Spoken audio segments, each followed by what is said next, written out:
નમસ્કાર દર્શક મિત્રો, હું છું રૂપલ વણેચિયા. સંપૂર્ણ ન્યૂઝમાં આપનું સ્વાગત છે. બનાસકાંઠા જિલ્લામાં પડેલા ધોધમાર વરસાદે ખેડૂતોના ઉનાળુ પાકની તારાજી સર્જી છે. ખેડૂતોના હાથમાં આવેલો કોળિયો છીનવાયો હોય તેવી પરિસ્થિતિનું નિર્માણ થયું છે.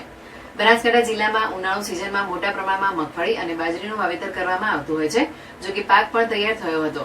ખેડૂતોએ પાકને બહાર પણ નીકાળ્યો હતો, પરંતુ ધોધમાર પડેલા વરસાદે મગફળીના પાકનો શોધ વાળી દીધો હતો.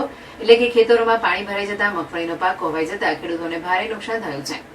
બનાસકાંઠાના પાલનપુર અને વડગામ પંથકમાં મોટા પ્રમાણમાં મગફળી અને બાજરીનું વાવેતર થયું હતું. તો છેલ્લા 10 દિવસથી ઝરમર વરસાદ વરસતો હતો, તેને લઈ અને ખેડૂતોએ મગફળીનો પાક તૈયાર થયો હોય તેને બહાર નીકાળવાની કામગીરી શરૂ કરી હતી. પરંતુ અચાનક જ ધોધમાર પડેલા વરસાદે ખેડૂતોના ખેતરમાંથી બહાર નીકાળેલો મગફળીના પાકને મોટું નુકસાન કર્યું છે.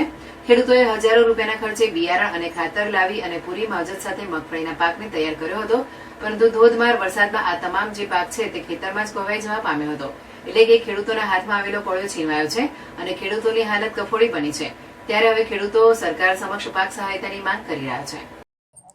મેરવાડા પટેલ ડોલીબેન બેચરભાઈ, અમારા 3 ખેતરોમાં 10 વીઘા મગફળી વાવી હતી. 10 કટ્ટો પહેર્યો હતો. એક કટ્ટાની કિંમત 3000 રૂપિયા હતી.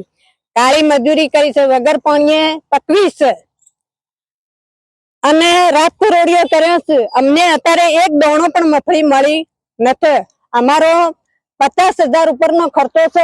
મહેનત તો અમારી નથી ગણતો તોય પણ સરકાર આટલો ખર્ચો આલે તો માને છે. પટેલ ડોલીબેન બેચરભાઈ, મોર, મેરવાડા.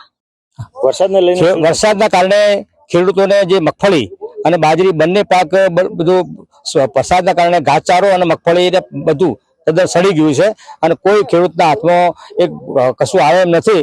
અને સતત વરસાદના કારણે ખેડૂતોએ જે ઉનાળામાં આટલી ગરમીમાં મજૂરી કરી ઓછા પાણી જે પાક પકવેલો હતો એ તમામ પાક આજે નિષ્ફળ ગયો છે અને એના કારણે ખેડૂતોને હવે કોઈ પરિસ્થિતિ સારી નથી. એટલે સરકાર કંઈક એના માટે વિચારે એવું અમે બધા અપેક્ષા રાખીએ છીએ. કાનજીભાઈ ભવાનભાઈ પ્રજાપતિ, મેરવાડા.